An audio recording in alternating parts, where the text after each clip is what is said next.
livre la lourde tâche de nous faire du bien au moral. Pour tous les petits coups de blues, les jours sans, les baisses de morale, il y a toujours un livre dans lequel nous plonger et nous redonner le sourire. Ceux-là en font partie. Dans le carnet d'un voyageur immobile dans un petit jardin, Fred Bernard a saisi la nature dans toute sa splendeur avec ses pinceaux. Au fil des mois et des saisons, il scrute, dessine et commente la fourmillante vie de son jardin. Le résultat est tout simplement beau. Avec cerise sur le gâteau, des citations d'auteurs célèbres et des notes culturelles entre deux aquarelles. Vous pouvez même réaliser votre propre carnet de dessin ou d'aquarelle et pour cela je vous propose ce beau livre d'Harriet de Winton, Fleurs à l'aquarelle, où vous trouverez plus de 30 modèles pour maîtriser l'aquarelle botanique.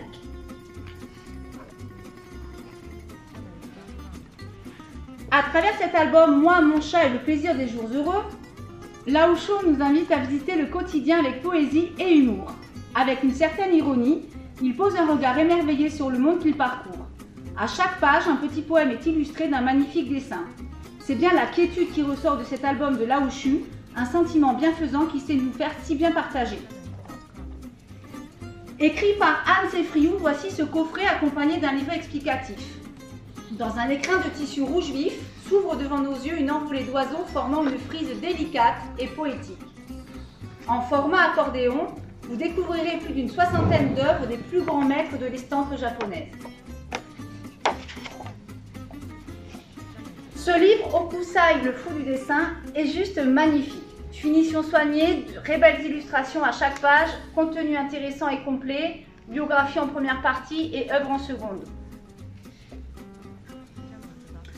Pour terminer cette chronique, quoi de mieux qu'une méditation en pleine conscience? Elisabeth Crouzon, psychologue clinicienne, spécialiste de la gestion du stress et des émotions, vous livre par des explications, des mises en situation et des exercices, un ouvrage clé en main pour vous éveiller à la pleine conscience.